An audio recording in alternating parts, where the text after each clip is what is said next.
Guess who it is? Yeah, it's TSK. Mike's back. It's going to keep rocking like this for a bit.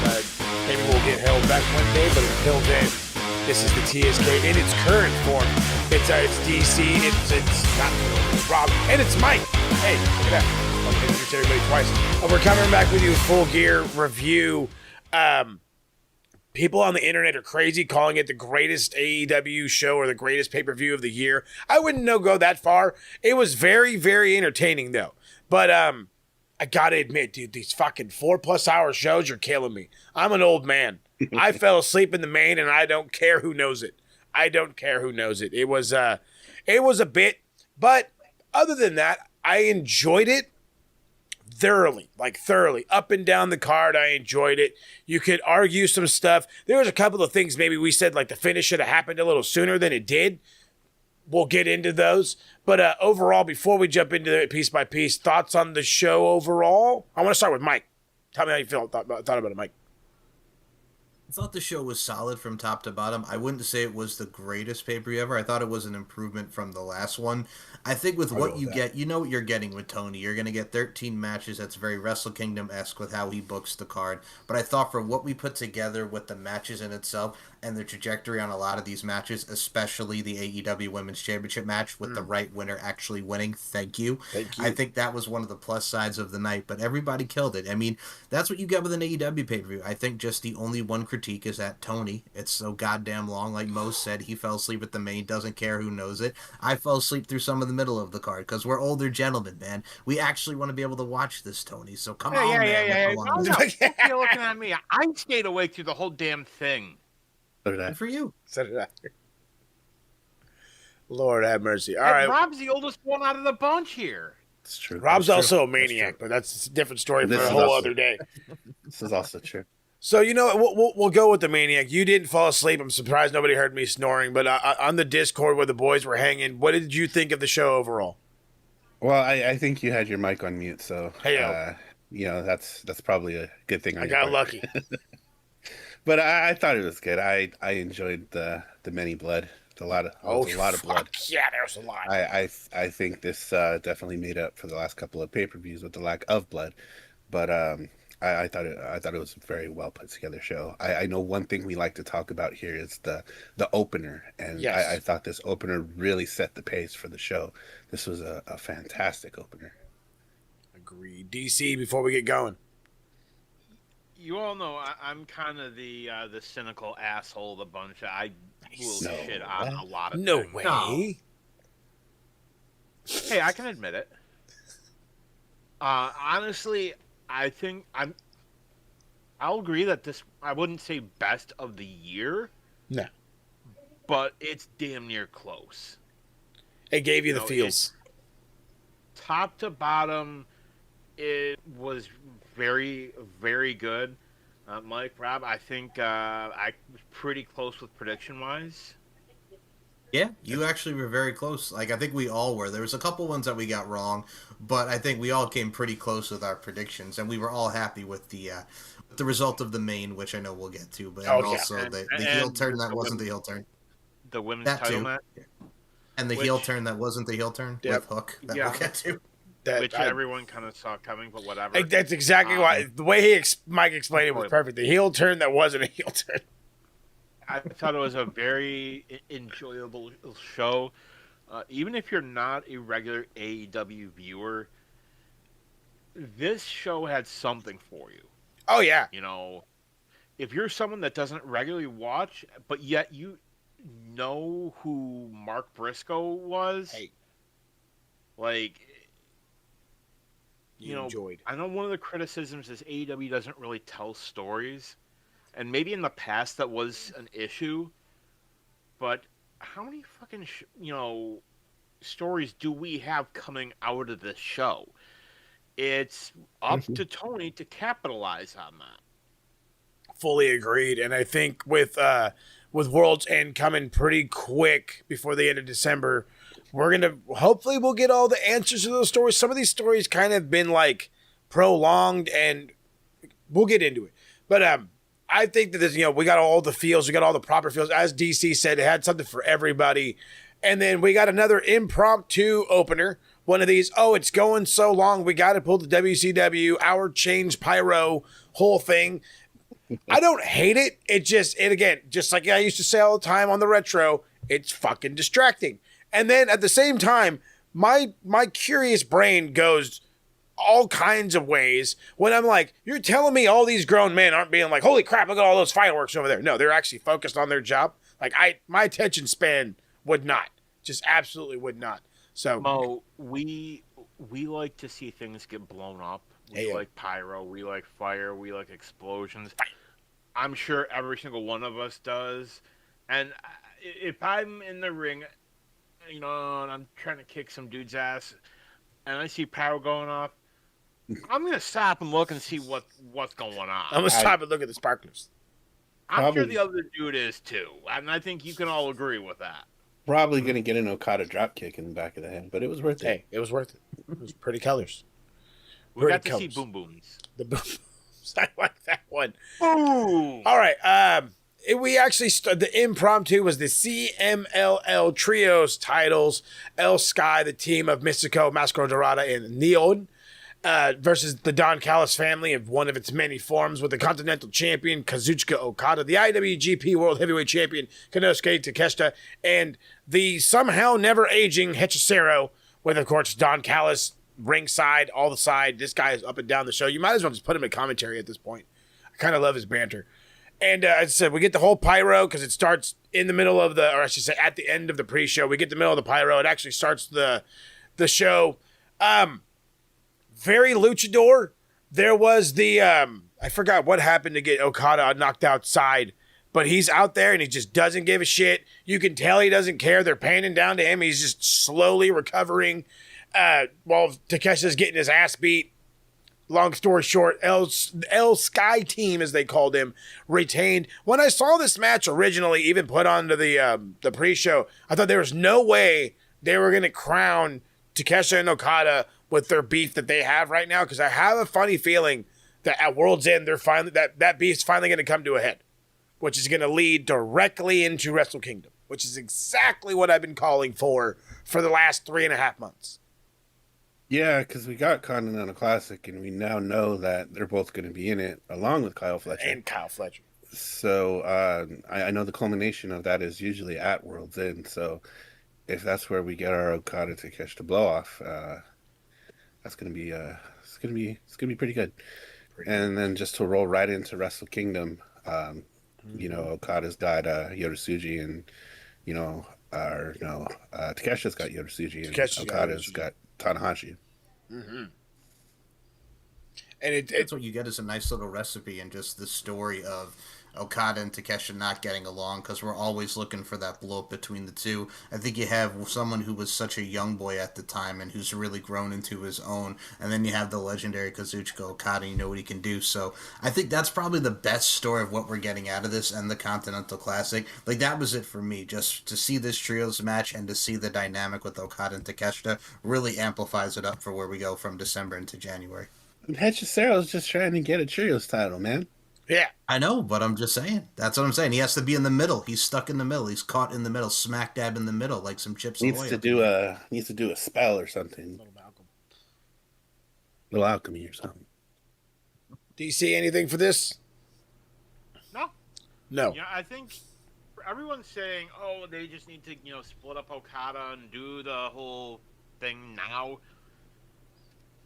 No. Let it cook, baby. Yeah, it's cooking fine. Let it cook. Do it right. Like, you criticize WWE when they, kind of do it too soon.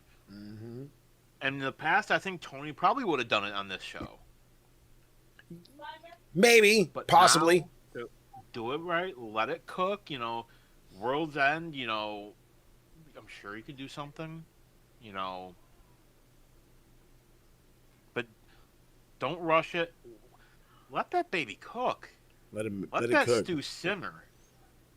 I was going to say, you can't rush the good barbecue. Oh, no. Speaking of things you can't rush, this wasn't rushed. I'm going to start out by saying I did not expect this to be as good as it was, but it was awesome. Darby Allin versus Pac, the true opener to the show, if you will. Absolute hell of a match. Darby Allin, the video before we got into the match was Darby was all taped up because, you know, this guy loves to be on fire because he's still freaking cold from Mount Everest. So they got the whole table spot where he was down in the tables and he's all mummied up. Comes out, but he's still pretty mummied up. He's got his arm all nice and taped up, his chest, around his midsection, which later on in the match actually gets exposed, and you see, like, the actual burns. Like, they're not, it's like, hey, this isn't kayfabe. This isn't like in WWE, like, oh, you take the bandages off, this guy's perfectly healthy. Like, no, this fucking dude is burnt the fuck up. And what does Pac do? Because he's the absolute bastard. I called my local police department to put out an assault for this man. Because he didn't step on the burned arm of Darby Allin. No. He didn't attack it. No. He gave it the worst kind of, like, the worst thing you could give any man, an Indian burn. Jesus. A grown man gave another grown man an Indian burn on his second degree filled burned arm. And he's just with no remorse. No remorse. Just a sheer bastard. What a bastard. My goodness. I was shocked and appalled. I've never seen an assault in such a way. They fight all over the place. It was this the amount of German suplexes that Darby Allin got hit with was far too many. And they were absolutely brutal. Every single freaking one of them was brutal. But it's Darby Allin. This guy just refuses to die. Absolutely refuses to quit. But what's going to make him quit? A second guy to pay attention to. Because he's not going to quit, but he's going to be fucking distracted. And he gets absolutely distracted by fucking Wheeler Yuta. And what was it? I forgot what he got hit with. And then he gets it. The bat. That's right, the bat. Because thank you for reminding me, because I wanted to point out that even Bryce was like, hold on, wait a minute. How the fuck did you get knocked out? Because he counts 1, 2, and then he kind of stops, and then he counted 3, which I love that added to the suspense, which makes Bryce even more my favorite ref ever. But it's the chicanery. It's the same thing I think we talked about on the last pay-per-view, and the last pay-per-view, and the last pay-per-view. When it comes to the Death Riders, they can't win clean. They just can't. It is like it's in their contract or something. We're not allowed to win clean. Has to be fuckery. We have to have the numbers, and somebody has to get screwed. That's how it has to go. Isn't that how the NWO worked? Yeah. I'm so glad I didn't have to say it this time. Yeah.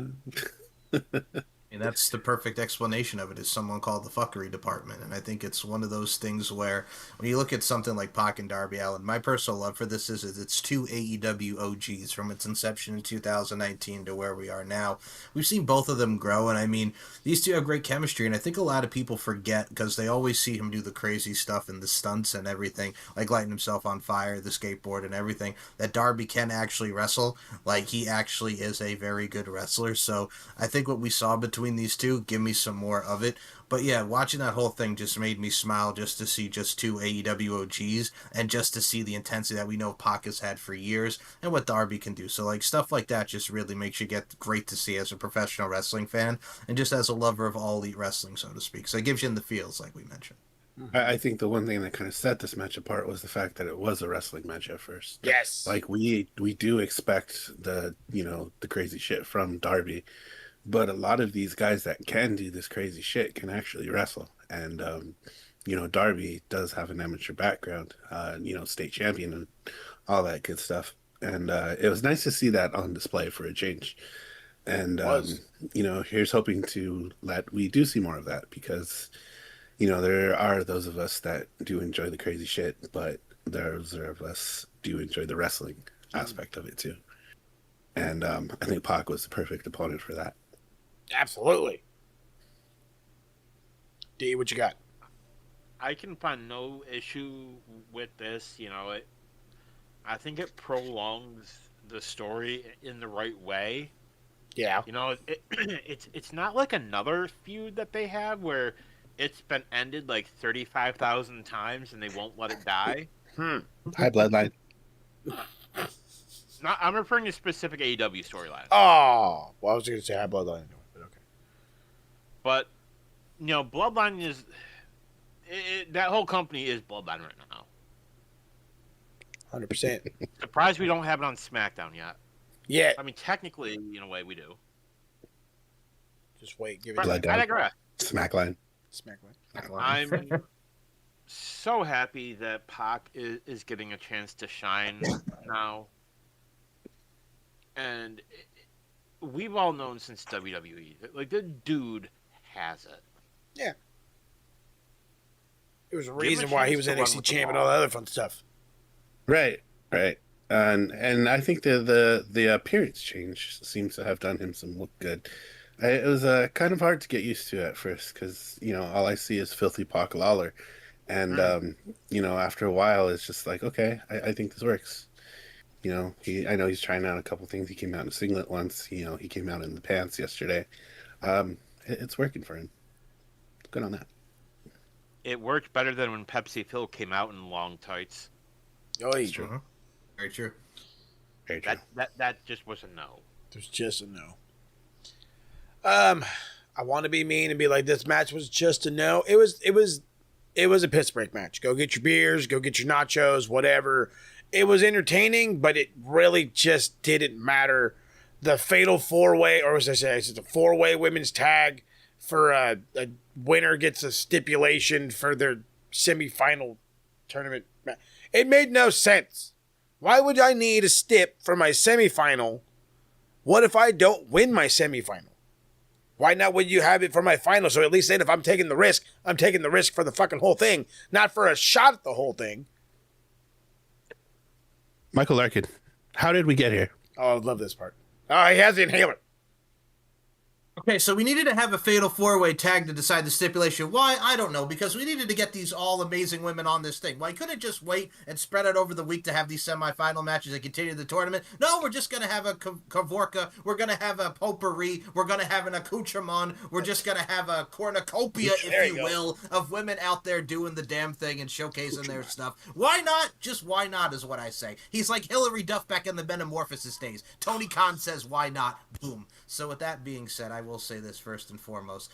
I love the timeless time bombs. Yes. I love them. I love the love bombs. I love what they're doing. I think Tony and Mina have that entrance. Everyone did their thing, but for me, I think the only thing I can say for this, besides the match was entertaining, like you said, Mo, I think the best part is you knew who was going to win, just because these two are so over like Rover, and if you need a babyface team to really go into the semifinals and possibly the finals, it's them. And don't get me wrong, I love me some Babes of Wrath as well, but I think the hilarity between those two, let's effing go, is what I say. Thank you, Michael Larkin. Perfectly said. Perfectly said.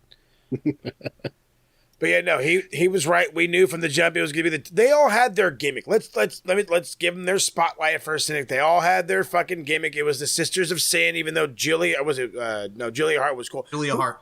Is you see the one that was hurt? Sky Blue was. Sky Blue's hurt. Okay. It was them. It was the Babes of Wrath. It was the Timeless Love Bombs and whatever the fuck Marina Shafir and Mega Bane were.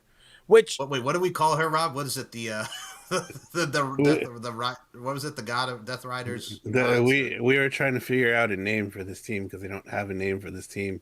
So we ran through a couple. The Megasis Riders, the God. Megasis Riders, yeah. The gods. The Death Riding Gods. Death Riding Gods. Something to do with the problem solver gimmick. Yeah. Oh, Mother's God. Mother's milk. Whatever the hell Mega Bane does. Goodness gracious. You don't know me, Greek goddess. But you do know me. Well, I apologize. I honestly will say this right here, right now on this show. Marina Shafir, I sincerely apologize for everything that I said, because she killed it in blood and guts and everything. I got nothing bad to say anymore. Bag of dicks when we get to the national championship, I will. But yeah, no. Marina Shafir, I'm sorry. I'm sorry. Yeah, no, I think apologies you all do around know me. for her. Yeah, she was. I mean, she has improved a bunch. I think she has definitely got into her own. This tag thing is gonna probably work for her. I don't know for how long though, because my main question when it comes down to that is I understand everybody. I understand the time bombs. I understand the Babes Rap. I understand the fucking Sisters of Sin. what the fuck was Megan Bayne and why? What are we doing with her? Like, what is her gimmick? What is? I don't even know. Please, Mike, for the love of God. Hand for this one. Okay, I don't need the inhaler for this one. So Megan Bayne needed a tag team partner because Penelope Ford is hurt with her elbow, I saw that, shoulder, or whatnot. So they had Marina Shafir come in and say, I'll do that. So we're going to just have, and we never really explained it from the jump. And that was my overall frustration with Megan Bayne, because yes, she's the Megasis, but we never explained what that was. She just came in, she was silent. Yeah. And then all of a sudden she's with Penelope. Yeah, and then she's with Penelope Ford, and then she's immediately going for the women's championship, and then she's back here with Penelope Ford, and then she's all of a sudden with FTR, and they're the top gods, which just no. And then now we're back to this with her and Marina Shafir, which I get because she needed a substitute partner, but she's just there. And for someone with her size and her stature and her presence, they have something there, but Tony doesn't know what the hell to do with it. Again, I perfectly fucking said, because I get it. She's supposed to be this big star. She has this aura. She has this, she has this, that. But then she like lost and then nothing. And then just absolutely nothing. And you can't blame Toni Storm for her losing. Toni Storm was on this fucking reign where she was going to beat everybody anyway. And then the shocker, Chris Statlander, we're going off on a whole rant. But again, I have no idea what the fuck Megan Bayne is going to be. I'm still like worried about like, well, where the fuck is Deonna Purrazzo? Like, we know she's over. We know she could get shit happening. Why isn't she in the mix? I mean, there is a women's mid-card title that's fucking being held hostage right now. Held hostage? That's another subject for probably Where's later Camille? in the show. Fuck, she got scared away by fucking dumb shit Monet. She's like, I'm not listening to this little bitch no more. American Gladiators. There you go. Oh, yes. I think the best way to sum it up, like to just go back to Megan Bayne quickly now that it's on my mind, it's kind of like Vance Munson and Hitch. You know, get in, get out, clear your head. Tony was thinking of it as like a quickie experience, so to speak, when he tried to do that experiment back all the way at Dynasty. So now we're back with this. So we had a quickie, and now she's just going to be pushed to the side. We had a quickie. And who doesn't love a good quickie? Hey. Who doesn't love a good quickie? Vance Munson style. Get in, get out, clear my head. Love it. Timeless Time Bombs take on the win. They get the stip. God only knows what the stip will be. We'll figure that out when we get there. Something wild.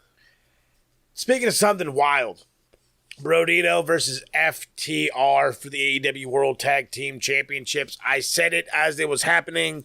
My expectations for this match are high. Why? Look who's in it. Is it going to meet it? Probably not.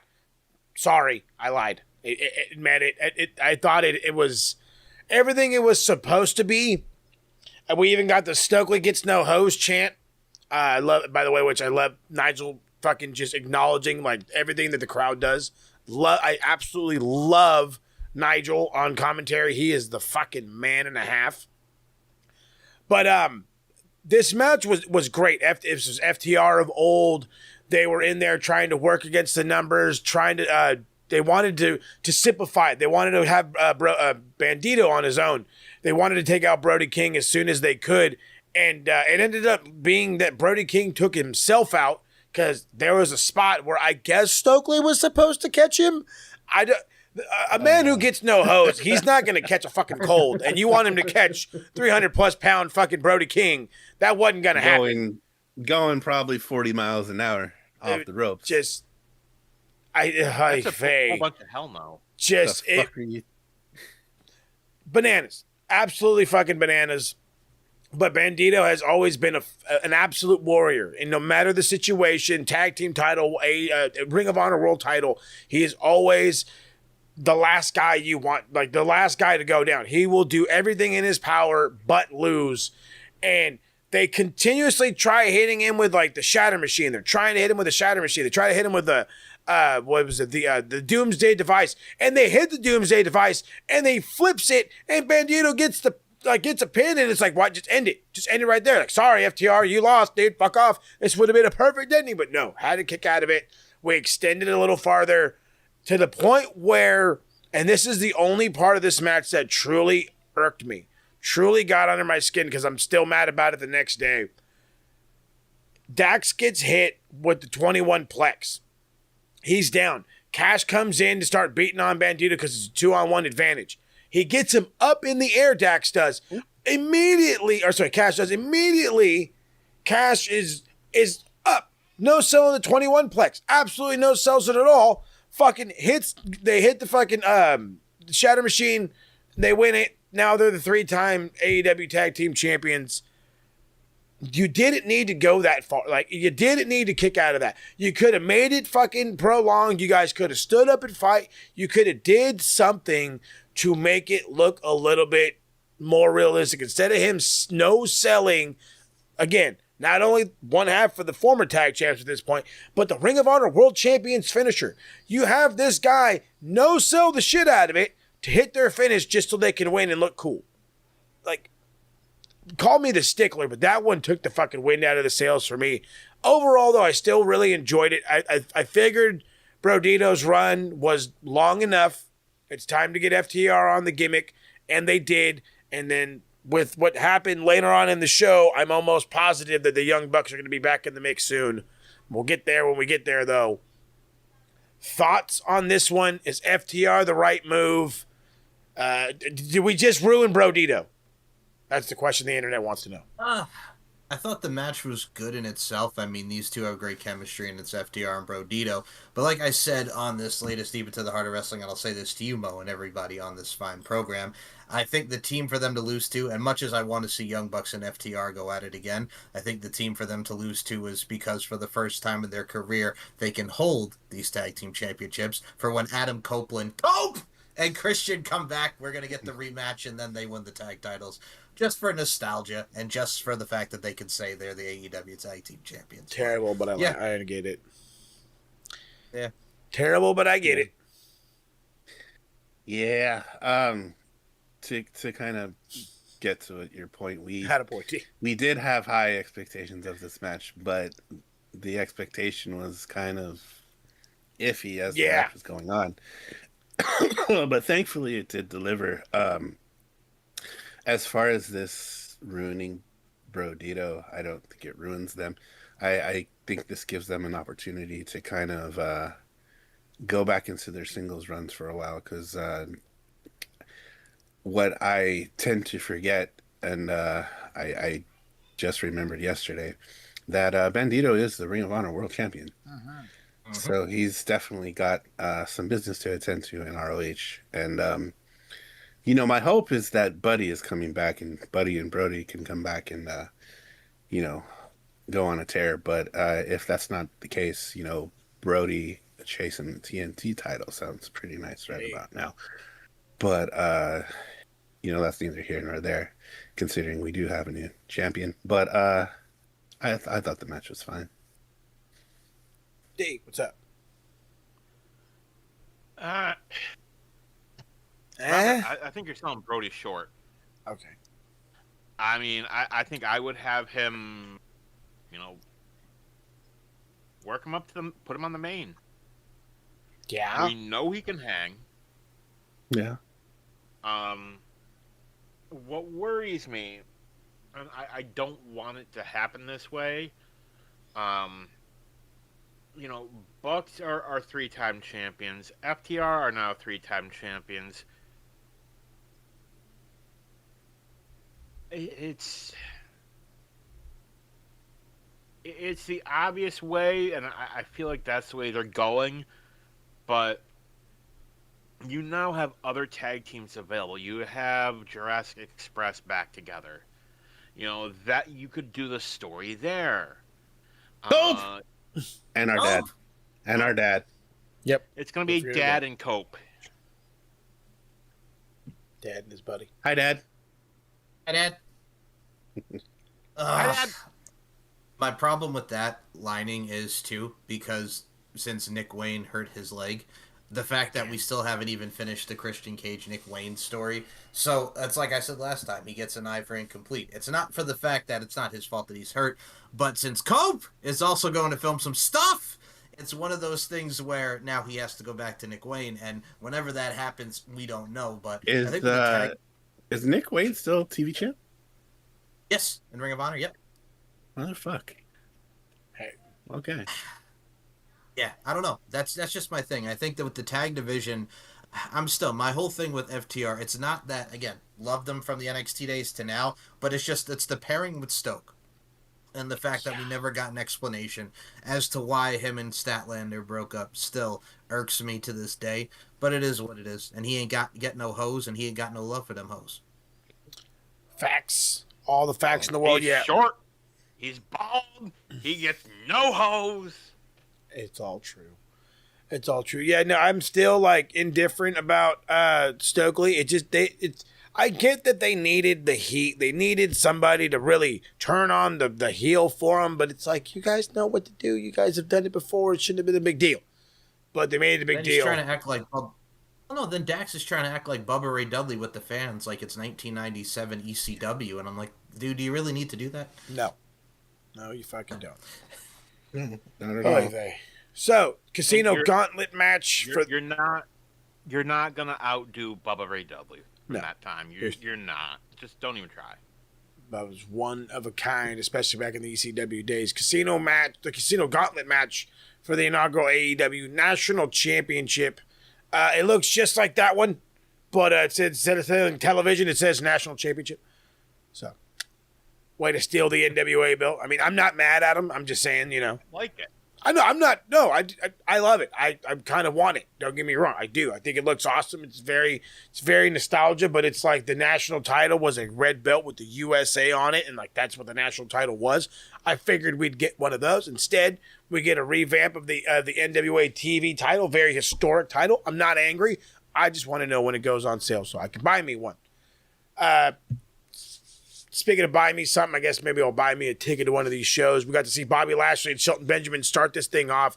Two men. We talked about Darby Allin and even Pac at this point with an amateur wrestling background. Pac is the former Idaho State champion. You have two men in here. One of them is a two-time All-American. The other one's is one-time All-American. One for the Army, one for the Minnesota Wrecking Crew with his former partner, if you will, Brock Lesnar. I'm in the media for the wrong reasons. But we won't talk about him until next week. They started out. They actually got wrestled a little bit. I actually was surprised that they were. I kind of figured they were just going to stand there and wait for some other dorks to come through, and then they'd figure it out. But got a little graps in. That was kind of fun. And then everyone's favorite dickhead, and I mean it when I say it. Everyone's favorite dickhead, and even to the point where like even Bobby and Shelton were like, "Fuck, why this guy?" Which was perfect, by the way. Ricochet. He comes out, and he always has a microphone. Always. I remember when everybody bitched and complained that this guy couldn't talk, couldn't cut a promo, couldn't this, couldn't that. He still can't, but now you're not mad when he grabs a microphone. It's going to be a fumbling, stumbling bit of hilarity. It's madness, it is. It's utter fucking madness, this guy. At least he didn't fucking shout out to the Eagles again, thank God. But he goes in there. Gates Agony are behind him. He goes after everybody that's in there, including fucking MVP on the outside, hitting him with the 5 booms, hitting him with the fucking microphone. It's 5 booms. What's up, AJ? I can't stand him. I can't stand him. He's just an asshole, but I love him. Finally, he's just in there hanging out. And then it's, I want to say the fourth was, who did we get? Who was the fourth? Claudio. That's right. Claudio comes in, and it's him and Ricochet, and he's like, "Hey man, it's no big deal." Claudio is just absolutely chucking Ricochet. Now, granted, he loves to jump in the air and make it look easy, but I'm sure he had no problem strength-wise throwing him everywhere. And then we got, and I have officially dubbed him Mike's favorite guy in the world, which we all know it's not, but it's going to be a nice fun. The official bag of dicks, Danny Garcia. With the, again, I still remember me like making these basketball shorts, like my gear. I want to say it was like 2K17 or something. Okay. I remember it was like, dude, these are so cool. These are so cool. They look so stupid on him. They look so stupid. It says DG. The first time I saw it, I thought it said BG. It's like I gotta stop you for a second. Go for it. Oh my God. Okay. I'm so glad you mentioned that. I was about to say, as soon as you thought that, my mind went back to the days of when I was a kid, like 12 years old, 11, 12 years old. One of my favorite games I used to have on the PS2 was EA Sports and everything. NBA 2K3 with Allen Iverson on the Yes. cover. And one of my favorite things I used to love to play in that game was the street ball, where they're having the shorts and you get to play this side, the red team, the blue team, and all that. That's what he reminded me of. He reminded me of like an NBA 2K3 create a character, and you're out there playing street ball with like Chris Mullen of the '90s West All Stars and the '90s West All Stars and all that stuff. So I had a flashback to NBA 2K3, or if you even want to big it up a little bit, he's like the kid in the backpack with the basketball and story mode of NBA Ballers, phenom, but not as cool. Yes. Oh my God. The flashbacks are coming full storm. I love Midway, it. baby, midway. Let's go. Come Oh on my now. goodness MC gracious. Supernatural. Let's do it. Daniel Garcia is officially in our brains for all the wrong reasons. I was begging for somebody cool to show up, and of course, the coolest cat in the room shows up, Orange Cassidy. I was like, you know what? Crown him. It didn't happen. We ended up getting Wheeler Yuta comes out. Then it was Kevin Knight, Roderick Strong, Speedball Mark Davis, then Speedball Mark Bailey. Then, to absolutely everybody's surprise, Daddy Magic Matt Menard comes out, and he has this fucking stare down with Mr. Bag of Dicks. And I never wanted somebody to be like legitimately punched in the face by a guy I don't ever see on television in my whole life. I'm like, please, Matt, murder this fella. They have a back and forth. I'm sure it's going to turn into a feud that's going to be exclusively to fucking Collision, but it is what it is. Mark Davis goes on an absolute tear. Then it turns into, was it Claudio comes in, lays him out. There was meat chants. Bobby Lashley and Benjamin finally jump into it. It turns into a massive slugfest. Cassidy hits Davis with the orange punch. Ricochet takes one. Yuta flies in, gets with a knee. It's a whole bunch of crazy nonsense. That's when the fucking nerds come in. Kona Leona and fucking whatever the other fucking name is. They come in, fucking destroy everybody. Pretty much present Ricochet with the national championship. It's the right call. Okay, it's the right call. He just annoys me. He just annoys. That's what it is, dude. It's like the same reason why everybody is like, to go in the football realm. If I'm on the max, I'll go to the footy before we go to American football. It's like when everybody always used to say, it's like, why do you hate Tom Brady? Because he wins so much. Yeah. But why? That's just it. That's just it. I just don't like him. That's just it. I think he's an excellent player. He's probably one of the greatest of all time. Whatever. Like, you can chalk him up all you want, but I just don't like him because fuck you for winning all the time. Yeah. How do you win 12 Super Bowls in 14 years, you motherfucker? Right?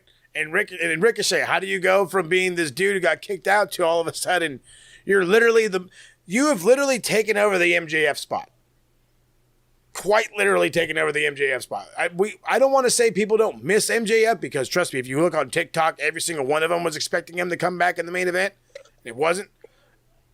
You've taken his spot until he comes back. And then I still think you're still going to be everyone's favorite dickhead. Absolutely. Did you see Ricochet got into it with Jim Cornette on Twitter? Yes. Yeah.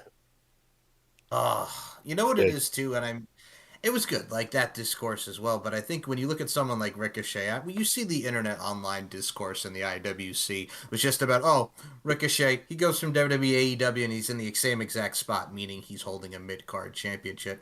I think if there's anyone to hold this with how annoying he is and just the overall verboseness of his character, I think it definitely works with him. And I think when you think of someone like Ricochet, like he's finally getting into his own with the heel character, talking himself up. He's got the Demand with him, which is still a dumb fucking name, but all right. But it's one of those things where they actually have a final place for him, and I think the matches you're going to get with the guys like the Kevin Knights, with the guys like the Speedball Mike Bailey, you have some fresh matchups that they can work with, and I think the only other thing, too, is you have Daniel Garcia, and I'll mention Bag of Dicks really quickly. See, what happened was on Collision when Daniel Garcia called Matt Menard a loser and the fact that they split away from the Death Riders after Daniel Garcia got John Moxley in his ear for 2 weeks, so now we're going to have a one-on-one match, probably at World's End. Let's go, pre-show. It's one of those things where I look at it from a stance as well. There's so many moving parts in that match. The match was good, but if you had to have a decisive winner, you got to go Ricochet. And dare I add... This fucking guy. DC, was there anyone else that could win this? Well, if you're not going to bring MJF in, because he always appears at these casino gauntlet things, Yeah. You want somebody. Same concept as with Jericho being the first AEW World Title. You want to have an established name for your first champion. For the tag titles, wasn't the first one Kenny and No, it's SCU. or was it SCU? SCU. Look at how far they went. TNT, Cody. Okay. It made sense.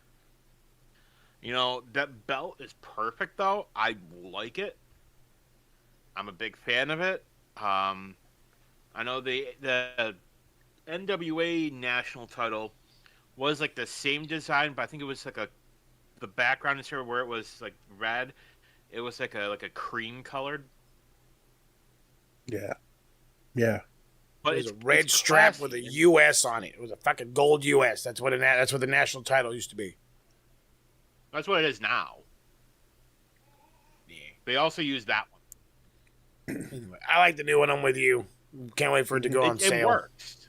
It does. And I think Ricochet, people giving shit about the gimmick, these are the same people that gave Christian Cage shit for the dead dad shit. Look how well it's worked.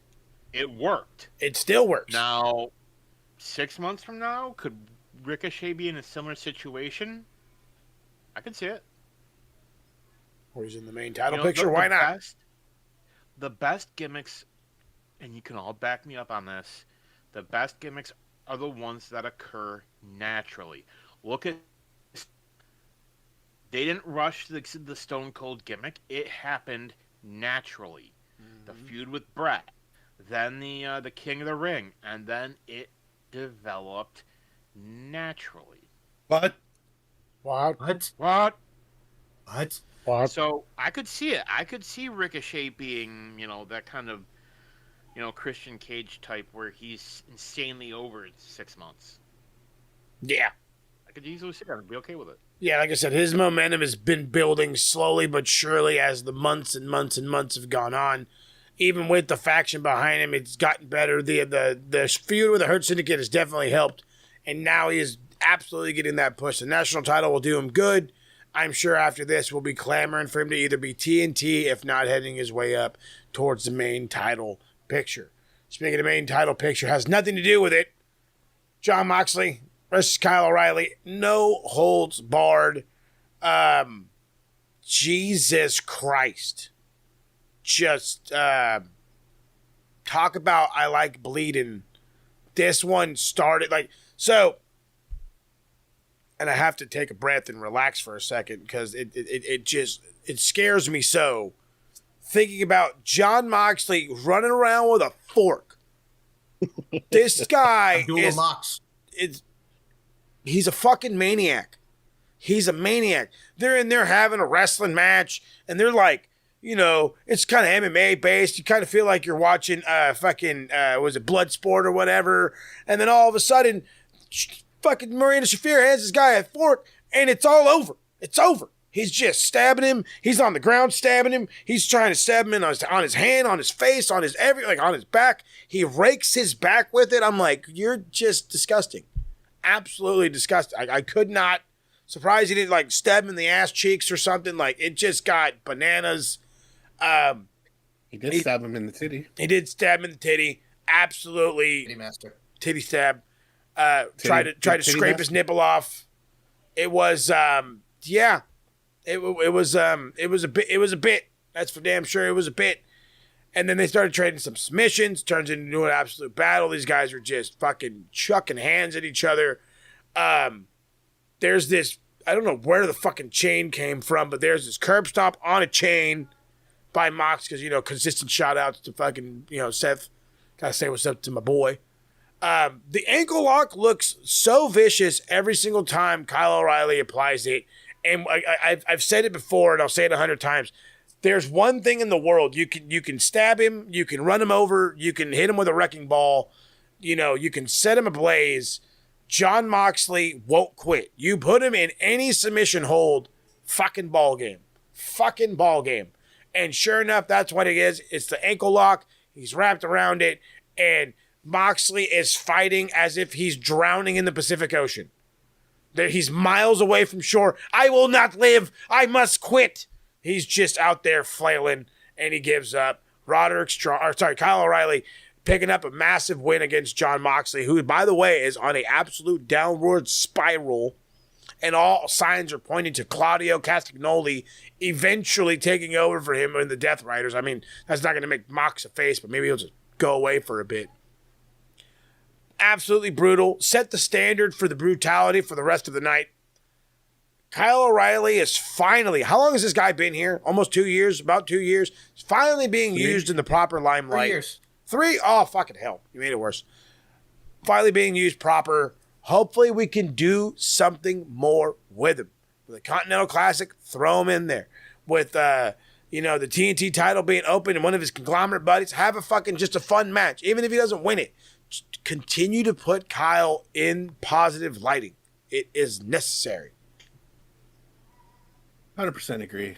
And, you saw the start of that in NXT before he left. Oh, yeah. So there was potential with it. And the fact that we're finally kind of getting around to it, I know that he was doing the Red Dragon thing for a minute now, and he's got this Paragon thing going on. But Kyle O'Reilly is definitely a solid individual for a good singles run. And I'm here for it.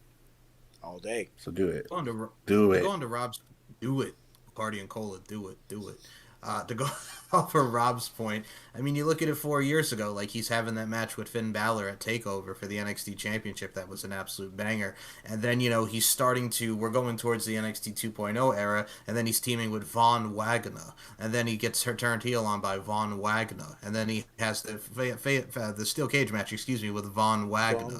And then he comes to AEW, and then, they form the stuff with Adam Cole and, of course, Bobby Fish and everything that goes into that. But I think with him, I think he's finally coming to his own with the conglomeration. It's like, okay, I can do the comedy stuff. I can have some fun with my boys, but I'm also this badass wrestler who does have the MMA style, the technician side, and it really does work well and gel well with Mox, who knows his spot, knows how to have that chemistry with him, but also being a crazy motherfucker, but not from Jacksonville. Hey. So it's one of those things where I think these two clashed very well, and I think it's well overdue to finally have Kyle in an echelon position where you could show who Kyle O'Reilly actually is.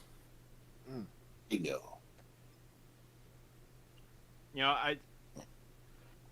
I know that you mentioned NXT 2.0. He was on an absolute tear prior to that. Vince and Kevin Dunn get their claws in NXT because that was right around the time that Triple H got sick. Yeah.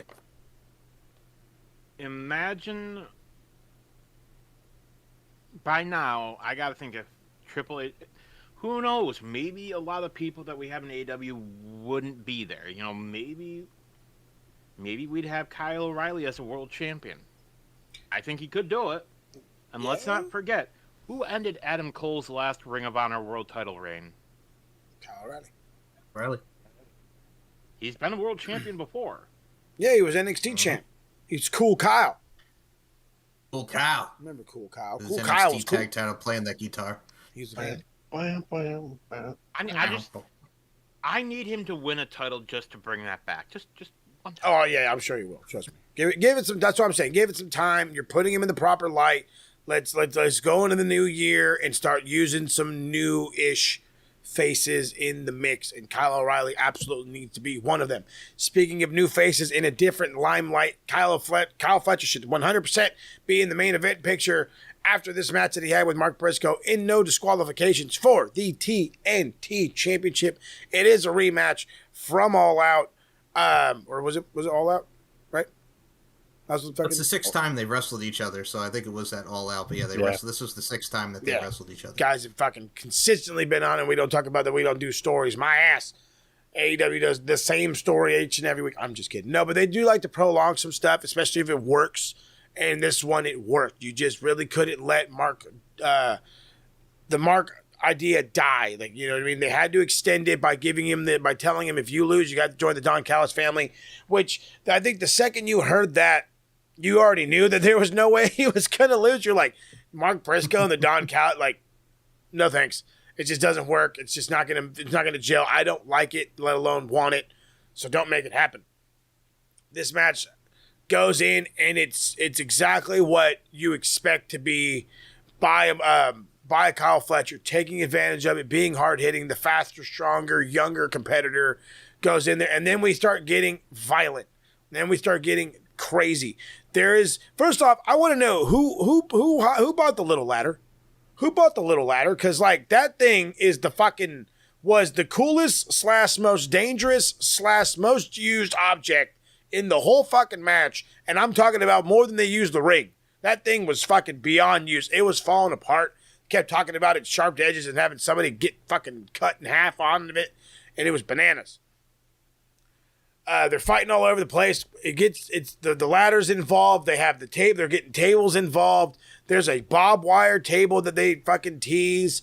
Then it's the infamous screwdriver, the thing that took out Kenny Omega, the thing that caused the massive issues and broke up everything.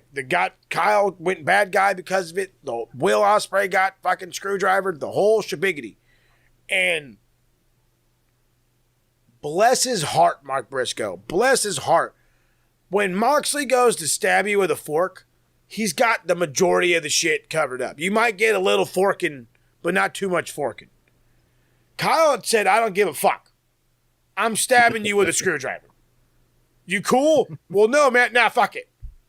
And he just went in there, and there was a couple of them that absolutely made me cringe. Just utterly cringe. Just by he's trying to fucking stab him. And then, of course, to prove it or to show how fucking dangerous it is, he stabs the turnbuckle. And then there's a spot where he flips the screwdriver up so the tip of it is pointing in the air. And the idea is he's going to take Mark Briscoe and he's going to hit the brainbuster right there on that screwdriver, pretty much impaling him, making it ball game over. It doesn't happen. He ends up getting out of it. There goes Briscoe hits the razor's edge into the barbed wire table, hits the J Driller, gets the 1, 2, 3. The place goes absolutely fucking bananas. There's a "You Deserve It" chant. Mark Briscoe is the new TNT champion, dethroning Kyle Fletcher, the Proto Star, who is now in the Continental Classic and absolutely should be mentioned in the world title picture pretty much as soon as Samoa Joe loses it, my guess, in the next couple of months. Mark Briscoe, the right guy to win. Anything to add on this one? And, of course, Mark Briscoe getting his own custom TNT title, which they haven't done that in a while. Yes. Good job. I kind of dig it. Yeah, it looks awesome. It's pretty cool, actually. It looks great. It's real nice. I think when you look at it, it kind of reminds me of reminiscent of when Mark Briscoe won his first ever singles title in Ring of Honor with the TV title. And I mean, I look at it from a stance like this, man. If there's anybody to do it, it's Mark. I mean, he's been working his butt off since coming to AEW, finally getting that stance of prominence for Jay. For the boy, I think that's the stuff you need. And it really, Kyle, like you mentioned, to the AEW picture. I mean, we saw what he could do with the Hangman. And I would like for him and Kenny Omega to finally wrestle and have that match that we didn't get after since he got the brainbuster through the table. And I'm going to say it here, and I've said it multiple times. If you bake me a diverticulitis cake, you and I are no longer friends. But it's one of those things where I'm really looking forward to see what Mark Briscoe's reign brings, and it's well-deserved, and it's very apropos. Agreed. Absolutely agreed. And I see Mike pay the cat tax. Yes, the cat is with me. Thank you. Love it. All right, now random, cat tax. the random stars of the show, the cats. They used to rule the world, you know. Just saying. Yes, Cats they did. like, That's true. Cats like the butter, don't you know? Had to do it.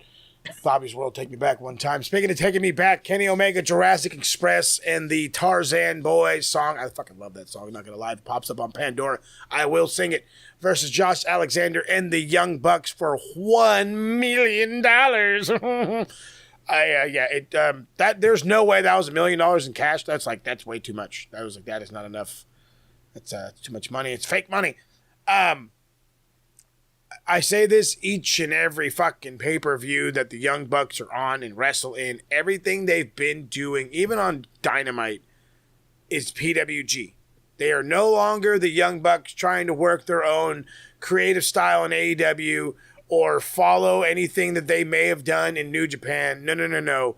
It's everything we want to do that we would do in PWG. We're going to have some fun. We're going to do 100,000 spots, and people are going to think it's awesome.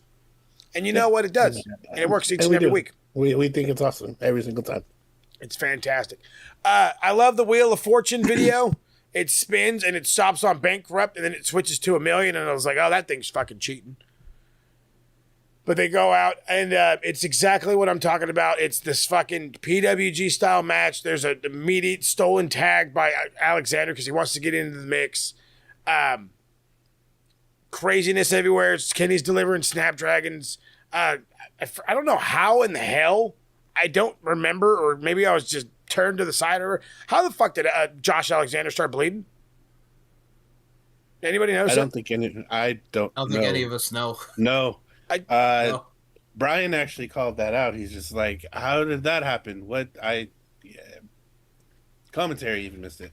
So okay. I'm glad I'm not the only one because I'm like, I swear to God, I didn't see anything that caused him to bleed. There was no big spots. I didn't see him look like he gigged anywhere. It just was like, what the fuck happened? But whatever, maybe it's fortuitous. It didn't really help that much. It just was whatever. It just, motherfucker was bleeding. There's double doomsday device on those where the Bucks ended up landing on their feet, deliver a super kick, hitting Alexander off the apron, one-winged angel. Absolute craziness. Jack Perry tries to backslide Mac, but ends up getting hit with the BTE trigger, and the Bucks pick up the win and are now $1 million richer. Hooray! But it's the aftermath that matters about this one. Yes, they won, and out comes the Don Callis family, Mark Davis, Hechicero, Rocky Romero. Everyone's out there. They got all the money. I love that they went for the money. For like the fucking ref went over there, or it was Knox went over there, grabbed all the money. I was like, God damn, dude, do they owe you some money? Like, you fucking grabbed those bags quick, big dog. He brought him into the ring with a quickness. Got that out of the way, and immediately Don's like, hey, yeah, dude, just, come on, let's go talk business, figure out how we're going to split this thing. And as they're doing that, Nick is the first one to keep looking back. And he keeps looking back. Why are you guys beating up Kenny? Don't worry about it. They go up 4 or 5 more steps. Now fucking Matt's like, oh, no, why are you guys beating up Kenny? Come on, don't fucking worry about it. We got money to talk about. They get to the top of the ramp where this has already taken like 4 minutes. Like, Kenny has been getting his ass beat by now. You know what I'm saying? Like, it's like if you think about Pulp Fiction, bro, by the time you got in there, they were already done. You know what I'm saying? They were already done. There's nothing you could have did for the man. There's nothing. And by the time it dawns on them to say, fuck the money, I want to save my friend. Fucking Kenny's been beat to shit. Matt throws the money down. They head to the fucking to the ring to go save him. They clear the ring up. They save him for nothing. For nothing, because you go in for a handshake and Kenny tells him to fuck off, as he absolutely should. And, well, now the Bucks are babyface, but Kenny hates them, so the Elite still isn't fully there. But something tells me they're on their way. So, I guess my first question to you guys is, what do you think Don Callis is going to do with all that money? And more members. Yes. Get more members of the Don Callis family. Yes. So many of them. Buy some hosts for Stokely Hathaway. There you go. Help a brother out. I think he's going to quote his inner college Dr. Evil and Austin Powers and Goldmember. Hey, everybody, I'm number 1. I think maybe we'll get one of those even. But no, I think with that... Don is probably going to buy more Bronze Tanner, because that boy was orange. Orange he was. Very much so. Jaundice looking Big motherfucker. orange. Big league orange. But no, I think that's the thing. I think we're definitely going to get more. I mean, I'm excited to see the Elite back together. I think we all enjoyed the Elite, but we'll see. I think it's the right call because I think we've kind of over-exasperated the fact of the Young Bucks and the Don Callis family and the whole Kenny Omega thing, so we're back to where we need to be at square one, and who doesn't love a great reunion? So you put the Jurassic Express back together, now you put the Elite back together, here we are. Here we be. Rob, do you see anything to add? Solid match. Great outcome. Looking forward to the aftermath. Because we need the Elite. The Elite is needed. Fix the trios division. Yeah, seriously. You motherfucker. You motherfuckers. You motherfucker. D, anything? No? No, just Dr. Evil in it. I like it. All right, let's get into something that I know everyone's going to talk about and everyone's got something to say about. Chris Statlander versus the TBS champion Mercedes Moné for the AEW Women's World Championship. The inevitable, we thought was the inevitable, was going to happen. There was she's got 13 belts, right? Something like that. First off, the fact that she's got that many belts, there's all those goons to fucking hold on to them as she makes an entrance. First off, you're wasting talent. And then the fucking, my biggest question, and even Rob will agree with me, who the fuck was that massive guy on the end? That fucking guy looked like he would eat Powerhouse hops. He was huge. This guy was fucking shamantic. I couldn't believe myself. It was ridiculous. He was. Eclipsed the guy behind him. Yeah, it was crazy. You couldn't see the 5 people behind this man because his wings were just he was fucking wide. That was a big fella. So I hope he got a fucking contract just for the sheer look of him. Goodness me. Anyway, to get to the match, there's one style of match where Mercedes Moné works in so fucking well, I hate to admit it. It's not blood and guts, that's for sure. It's the big man match. God. It's anytime she faces the quote-unquote giant opponent, where she plays the little person getting squashed, who can get thrown around, who can get this, who can get that. That's exactly what Chris Statlander was to her. She was the giant to whatever the fucking Mercedes Moné's little person was. It was entertaining. For one of the first times in a long time, I was entertained with a Mercedes Moné match. However, don't ever fucking go past 3 amigos again. You went to 14. I gave up after 5. I went and got a soda. I stopped giving a fuck. Which means if I stopped giving a fuck, belt. So I guess so. 1 per belt. Well, don't ever do it again. That's too many amigos. Exactly. Way too many amigos. Your circle is too big. Too big. Goodness. Goes back and forth a little bit longer. There's the Avalanche Rib Breaker. It was a massive shout out to my man Dean Malenko. I had to bring that one up. That's fucking dude. Take me back to a Nitro episode that one did. Statlander wants to hit the Saturday Night Fever. There's a counter. There's the seatbelt attempt. That's for a 2. I love these fucking not package pile drivers, but these roll-ups. I thought they were awesome. There's a package pile driver. Mercedes gets her arm on the rope. Statlander avoids a head scissors takedown, hits Saturday Night Fever, picks up the win, remains the AEW World's Women's Champion, which I don't think anybody really thought was going to happen. We knew there was a percentage because there's that old saying that anything is possible, but maybe not with Mercedes Moné in the room. And shockingly, anything is possible. Mercedes loses. She can't win the big one. Should now be the fall of Moné. Should she start relinquishing all these fucking belts to eventually clear herself up to win said big one? Yes. There it is. For the love of God, please. Yes. I think the best way to have it, she's only had 2 losses within AEW. And this match, if you really look at it, it's a year in the making because it's a rematch from last year's Full Gear. Statlander was the right one to go over Mercedes. She's one of the most popular baby faces right now, even from her inception, from just being the alien to where she is now in AEW. I will rep her. She's a fellow Long Islander, as I do this here. It's one of those things, too, man. Mercedes Moné, and like Mo says, you hate to say it, but, when she's going against opponents that are bigger in size and stature, she really shines and goes right through everything that she does from the work rate wise. And I look at it from a stance like this.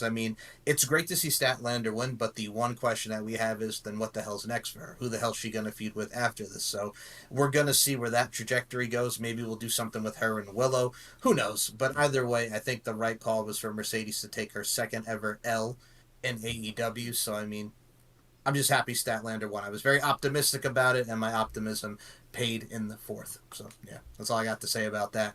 What? So, I'll say it. right person Yes. won. Absolutely, the right person won. I think what you do with Mercedes is you have her go on a losing streak. Just What? lose belt after belt after belt. And then you eventually work it to a face turn and not go up against Statlander again. Like, that story's done for a while. Officially. Whoever beats her needs to be a heel, and then you bring in Mercedes as, she can look at like, hey, I went about this a totally wrong way. Turn her face, get that vindication storyline going.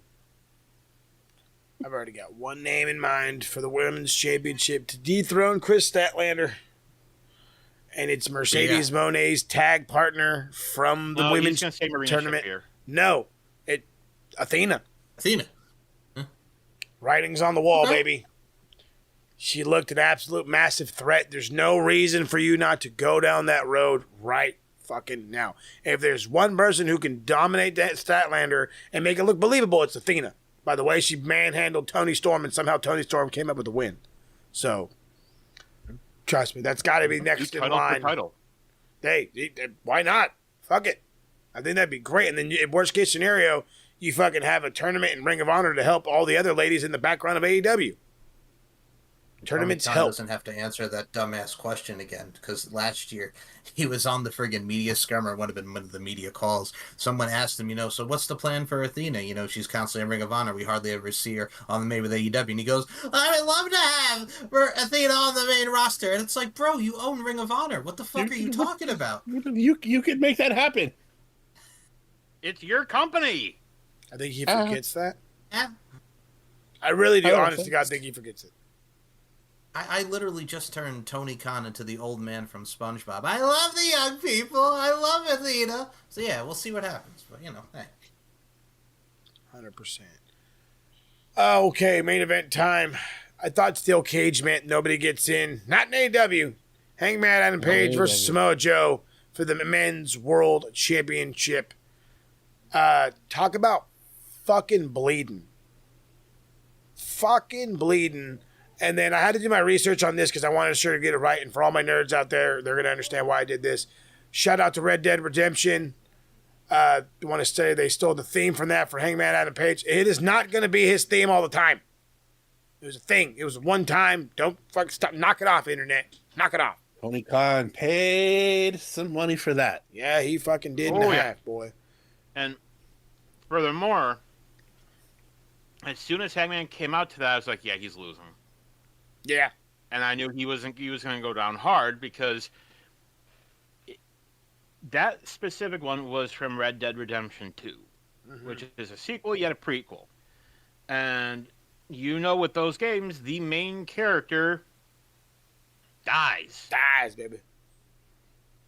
So I heard that, I'm just like, is that? Yep. That's it. Yeah. Yeah. I heard the music, I was like, well, okay then. Alrighty. And you saw me even put in the chat. I was like, yeah, Hangman's losing. Yep. And trust me, we'll get to it. So the match starts out with them just beating on each other. Hangman's taped up from all the brutality he's dealt with over the months. He's battered and bruised like every true world champion should be. And I want to say it was Joe getting slammed into the cage within like 2 minutes, and then he turns into Eddie Guerrero. Because he's leaking. And it's one of those ones we talk about all the time where it's like, oh, you hit a vein. No, this motherfucker hit the vein for sure. Because he's doing this and it's still doing this. And even to the point where the commentators are pointing out that the blood's running down his face so fast, wiping it does nothing. And it's exactly what happened. The brawl keeps happening more for a little bit. Page backflips out of a German suplex. Sends Samoa Joe into multiple parts of the cage. That's when he gets him into a Kohina clutch. And then of all fucking people show up, Katsuyori Shibata. I've talked about Shibata being a bad guy, and it's just hard to fucking really for it to sink. I don't like it. And I don't like it. He comes in, he causes a distraction, and then to add to his now bad boy persona, let me clarify, he's like talking shit to the fans in Japanese. which I'll give you a good job on that part. But that's about it. That's about it. And then Eddie Kingston comes in and takes Shibata out of it. And that's when Joe runs into the referee and Paige hits a fucking dead eye and he counts to 1,000,000 and obviously the ref's not going to wake up. And then Powerhouse Hobbs, who I swear to God was taken out. If I'm not mistaken, not but 3 weeks ago, they were like, his guy is out of here. Like, he's not whatever. He comes in, rips the chain, which, by the way, good job. Again, good job. Does that, makes the whole fucking thing of it. Comes in, but he gets hit with the exposed buckle. Then there's a fucking buckshot again to Joe. And that's when Hook comes in. He's trying to wake up the referee. Paul, wake up, Paul. Like, he's dead. He's not going to wake up. That's not how this works. He's dead. And then he goes over, and it's the heel turn that wasn't a heel turn because we already knew where he was. He just stops, and he does like the fucking cartoon villain. I'm not going to do something bad. And then he does. And it was like, the reaction from the fucking commentators was great, calling him a son of a bitch. I thought it was awesome. I can't wait for fucking Taz to come back and be like, all right, Tony, what the hell are you talking about my son now? So that happened. He grabs the world title, cracks him with it, fucking reveals the stupid op shirt. There's the muscle buster on said belt, picks up the 1, 2, 3 while still bleeding his fucking heart away. It's it. The cage rises. Like 9 other fucking nerds with op shirts on. I'm like, so now the ops and the Death Riders are like the NWO? They've got so many fucking members, you don't even know who 90% of them are? Sweet. Thanks for the heads up, AEW. Appreciate it. So the cage goes up, and I don't know if this was meant to happen, but the way it happened was kind of funky, but then it gets to it anyway. The lights go out, then they come back on, then they go out again. And when they go out again, on the Tron, you see a house burning. And if you kind of understood, if you followed the show long enough, not our show, but the AEW, you'll know that it's the childhood house of Swerve that Hangman's burned down. And out comes Prince Nana, who does his line early, then does it again. And now Swerve has another theme, which, again, I'm sure he worked with the rapper for this one as well. Which, he did. After like the second time of me watching this. Wu-Tang Clan, actually. That's right. There it is. Wu-Tang Clan. Shout out to the Woos. When I seen this like 7 or 8 times already on TikTok, I was like, you know what? I kind of already like it. I already like it. It you know what I mean? It'll grow on you with a quickness. It's not going to be anywhere near as good as his other one, but trust me, the way he's as over as he is, he'll get that over. He comes out, and I'm talking about like massive dudes. One guy blocking out another guy, you know what I mean? Look like he ate Powerhouse Hobbs. The internet has been saying it, and I'm stealing it today. Swerve ate Swerve, because I don't know what the fuck. This guy, every single time, every time he goes away, he comes back bigger. He comes back bigger. I still think of Swerve Strickland as Killshot, as this little skinny dude. You know what I mean? He's kind of muscular. He's kind of not. Super agile as fuck. And now this is grown-ass man Swerve Strickland looking a good probably 270. Out there looking 270. Massive size. Massive fella.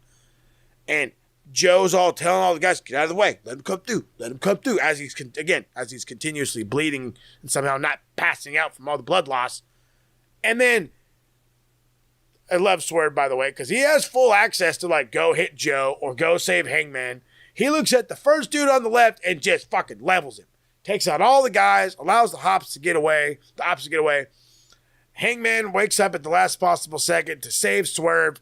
They're staring down Joe as the show goes off the air. Now it's one of those things of, does Hangman get a rematch? Does Swerve get his shot? Are we going to finagle with this a little bit, turn it into fucking multiple tag matches for no fucking reason? Or are we going to get to the goddamn point? First and foremost, there is a very small group of folk in the wrestling community, mainly on TikTok, goddamn TikTok, who are actually upset about the Samoa Joe win, who say there was no reason for Samoa Joe to win. I have every reason to agree with it. However, what a better way to make a return and set up for a nice overhaul into 2026 than to have the heelest heel that you have right now, not named fucking MJF or even who was our favorite dickhead. You have Samoa Joe. Thank you. You have Samoa Joe. And now you can have him hang on to it for about as long as, 3-4 months. Worst case scenario, probably loses it about March, about April, around WrestleMania time, where you can make the big splash at the same time as WrestleMania. So again, it makes sense. Swerve looks like he's the man. If not, it'll be like Hangman or, maybe it'll be Kenny. You never know. This leaves it open for a shit ton of possibilities. A shit ton. But the upside is that Swerve is back. There is a little bit of different color paint on the overall picture in AEW with all the title changes. And I don't see it I don't see it as a hindrance.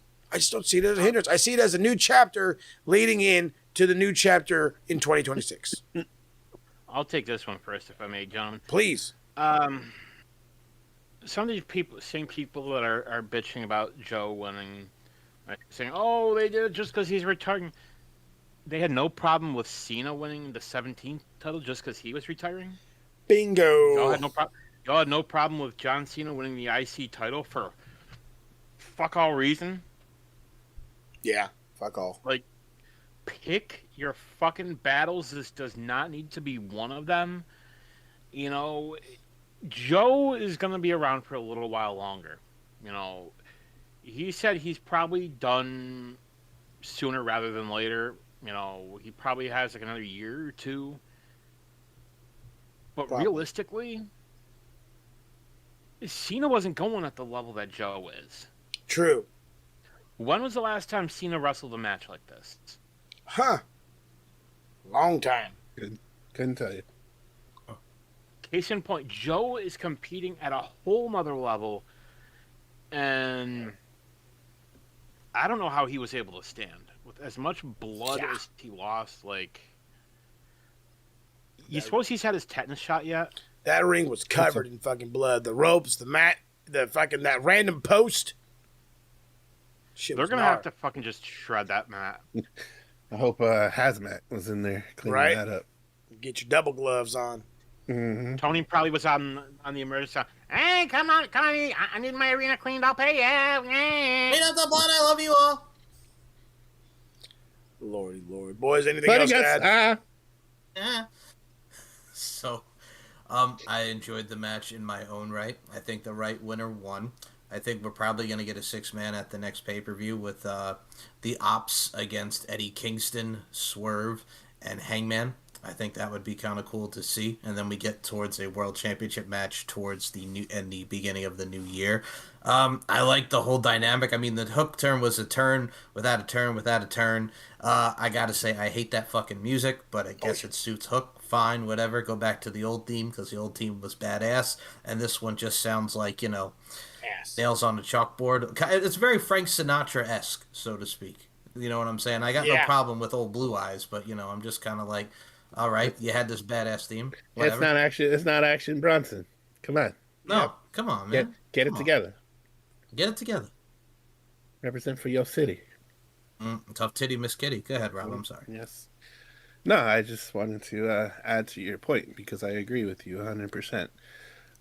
The match is fine. I thought it was more than enough. I see people complaining about Hangman's run, and it was fine. Hangman's going to get more opportunities with the belt. It's fine. I see people complaining about Samoa Joe winning. It's Samoa Joe. Fuck you. Seriously. People bitch for just Samoa Joseph. You going to go tell him to his face that he shouldn't win the title? Probably not. Nope. He will kill you. Yep. Quite literally. Like I said, those are the same people that were fucking fine with Cena winning a title just because. And if WWE were to put one of their world titles on The Rock, they would have no issue with it. I'm one of those that I was cool with the Cena thing. Cool, why not rock with the dude, the whatever? And in this one, I'm in the same boat. Why not go with it? Why not keep it going? You obviously don't have the amount of heels outside of, again, maybe Kyle Fletcher and Ricochet, if anybody else, that's going to compete against Hangman as far as being a heel. No, You put on the heel now, and now you got all these faces that have a shot at the world champion. And you can have all these good matches because, again, it's Samoa Joe. It's not like you got him in there with some fucking jerk-off who's not going to have great matches with everybody. No, Joe's going to have killer matches with as many people as willing to go to work with him. And trust me, there is a plethora of them. There's a plethora of them. 100%. Lordy Lord. All right, well, that's it for Full Gear. Like I said, we're maybe a month away, maybe a little longer than a month, maybe 5 weeks if we're lucky, for Worlds, and AEW's coming hot and heavy. Next Saturday, Saturday, whatever. Next Saturday. weekend. Thank you, sir. Next weekend, we have the Survivor Series War Games. I can't do it loud. We're just not regal. War Games. That's close enough. We got it We live. need Gazzy to record a clip of him doing it. We really need to. Just make it easier on my life. Just play it in the background. Live from sunny San Diego, California. The Petco Stadium has already been taken over and remade over for the land of WWE. The canopy has gone up, as the people have been saying all over the internet. Can't wait for it, and that's when you know your boys will be returning, because we'll be definitely covering that one. And so far, I want to say it's only 5 or 6 matches. Cena's on it. His ex is on it, which you already going to talk some shit. I didn't know I was going to talk some shit about it. 4, only 4. I'll take only 4 matches because we got 2 War Games matches. No, 1 women's, 1 men's. Mm-hmm. Yeah, then we got Cena and Dominic and Stephanie Vaquer against Nikki Bella. For fuck's sake. The first one, I like it. The second one, no. But again, we'll get into the good, the bad, the ugly, the Survivor Series War Games recap next week when we get it to y'all. So that's it. That's it for us. Like I said, it's all nice and covered. Before we get out of here, let's see what the boys have been working on prior to what we got coming at y'all next week. Mike, since you're doing just absolutely beautiful job being a co-host, hopping on and taking over, doing the substitution game, if you will, super sub, as we say in the footy world. What are you doing? What else should the folks be watching you on? And thank you, Mo. Happy to join on with you, my brothers. Well, coming up on Max Wrestling's promo series this week, it is myself and Anna J's #1 simp, Stevie Nicks, taking on the TSK for the Max Wrestling Tag Team Championships. What a nickname. I swear to God, the story behind that is he sends me a phone of Anna J and he goes, Mike Larkin, why are you holding out on me on this? I'm like, well, you didn't ask. So yeah, Anna J. He's simping. He'd be simping. I know. Jungle Boy's a lucky man. Yeah. Watch out for that tree. Anyway, I digress. So it is the Stephen Mike Show against the TSKs, Moses Marquez and Daniel Kermans, for the Max Wrestling Tag Team Championships promo series coming up. Going to be a fun one. I'm really looking forward to this. A lot of laughs, a lot of comedy, a lot of entertainment, and we all do enjoy the comedy. If you want to follow me on YouTube, it's S&M Network Shows, which features all 5 seasons of Uncaged with myself, Daniel Crimmins, the RWD podcast with myself, Paul Morales, and Daniel Crimmins. Of course, the Wrestling Roundtable with Daniel Crimmins, Robert Davis, Moses Marquez, Paul Morales, Nicola McDonald, and so many great people on that show as well. The Stephen Mike Show, the LFC podcast, as of right now, tomorrow, Rob is going to be a guest on the LFC podcast. We're going to do a watch-along of Danny Moe versus Ray Lynn from LFC 44, Underground Knockouts from Cardiff, Wales. And we also got so many great stuff from pop culture, Shooting the Breeze. Myself and that boy, Jonathan Beveridge, just did an episode of Shooting the Breeze. So that's all good stuff. And again, Twitter is at SMShow1 and MCL92. Instagram's Larkin_92, I'm LarkinMB. Just subscribe to the YouTube, subscribe to Twitter and Instagram, and just subscribe to all these great people, man. I really love what I do, and that's about it for me. I'll shut it down there. I'm on like a vault, baby, locked down. You gotta check out everything Mike brings. Mike there's a reason why he is known as the podcast machine. There's an absolute reason for it. You can try to compete, you can try to compare, but nobody will do it like Mike Larkin does. Rob, I know you got work with him happening. What else do you have besides the work with him, and I guess include the work with him? So, no, I am going to mention it because actually Mike didn't mention it because I know he was saving it for me. So, Deep Into the Heart of Wrestling, Linktree/Blackhearts EBD3. You'll find all of our social media, Linktree, TikTok while we still have it. We got another strike, but we fought goddamn Bugatti, man. That goddamn Bugatti, man. We fought it and we won. So, TikTok can still go fuck themselves. But you can follow us there. We're actually planning on doing a recap of Survivor Series. We have a watch along of Masahiro Chono and China from their match in New Japan that should be out in the next couple of weeks. So we've been going pretty hard over there at Deep Into the Heart of Wrestling. I think we're up to our 30th show this year. So we've been we've been cranking them out. Hey, And, we got a lot going on. So the Linktree/Blackhearts EBD3. This week on the Max Wrestling thing we do over there, I got a match. It's going to be me and Jonathan Beveridge for the international title, as far as for the now dubbed International Championship. Yeah. Yes, sir. Yeah. So we're going to be doing that thing. If you like promos, go check out Max. They're over there doing some really cool stuff. As far as non-podcasting stuff, if you like what you enjoy here, because I'm going to plug it here, we do have a Linktree/TSK all MF and day. That MFN stands for motherfucking, just in case you didn't know, now you know. So go follow us there. We got all of our social media links there too. We even got a TikTok that has no strikes. We don't post a lot there yet, but that'll change soon. So outside of all this podcast stuff, I've got some music going on. I just recently released a solo project called Ragaby. If you like sad boy ambient music, definitely go check that out. Just released a new single on Friday called Sideways Halo. We got a new single coming next month called Shadows in the Rear View. Got a full album coming in January. So if you like to sit in a dark corner and cry, I've got some music for you to listen to. So go follow me there. If you want to keep up with anything that I'm doing, Linktree/Hey, I'm Rob. Hey, he's Rob, and his songs will make you cry. DC, what you got? Pundit just dropped yesterday. Whoop. Yesterday. Yeet. And got another one dropping tomorrow night, possibly Tuesday. Got a lot in the chamber there. I wrote a theme for Dan, so go listen to that too. Do it. Yeah, that'll be coming in. Not the most recent one, but the one that should be getting uploaded this week. I got Dazzy Leah working on a intro video, so I'll have that at some point. Mm-hmm. Yeah, got some fun stuff coming. Lots of fun. Also, I will also like to say thank you, because Daniel also put up the Pile Driver Pundit we did. So thank you for having me as a guest, Dan. So thank you as well, sir. Got more coming on. My next topic that I'm going to be kind of addressing should be a good one.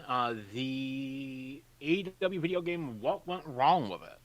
Everything. A whole lot. Hey, everything. Start to begin. Yeah, that's a clip note. Pretty much everything. Pretty much everything, yeah. I like it. Love it. And Kenny Omega being too nice. Too nice. Goodness gracious. This guy knows video games, and apparently not his own video game, but that's a different topic for you to cover on a whole other day. But as you guys can tell, these guys are filled with all kinds of content that you should be taking advantage of and listening and enjoying, especially on the SMR network, especially with Rob and DC. They're all a part of it. They're even a part of the Max. And yes, like I said, as Mike has already talked about, as Rob's already talked about, promo series is next week. It's 2-night event, the 25th and 27th. It goes down with a winners stays on gauntlet, something Mike knows a little bit too much about back in the old trivia days. The fucking still holds a record for the longest trivia title, man, in the game, over 1,000 days if I'm not mistaken. It starts with Teddy P defending against me. He's going against Blade Rodriguez, and then of course the mystery third person. The tag team titles are on the line. It is the Steve and Mike Show versus the TSK. It just might go the distance. This one's going to be fun. A whole lot of it. Anticipation is high on both sides. And then, yes, I couldn't make it. I could not surpass it. The miracle didn't happen. The rematch in Bilbao does not go down between me and my man, as they call him, Jonathan Beveridge. But however, it will go down by the man who went undefeated in the Butcher Block, Robert Davis, against the man who almost went undefeated in the A Block, in Jonathan Beer. It goes down for the now introduced, duly named International Championship, which means it must be defended over international waters, which is going to be a bit tricky. It's going to be a bit tricky, but we will wait to see how that one goes. It's a heavy hitter versus a numerous time world champion. I don't know who to pick. I can pick my brother right here. I can pick my brother from the other side of the pond.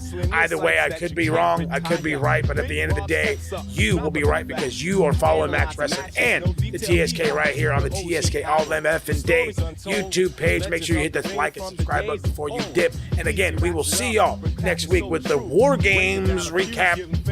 And then, of course, whatever else the boys do. So we'll catch y'all then. To Sweetum. Happy Thanksgiving. So sit back, relax, And a Jay Simps, I ain't no good. Happy Thanksgiving.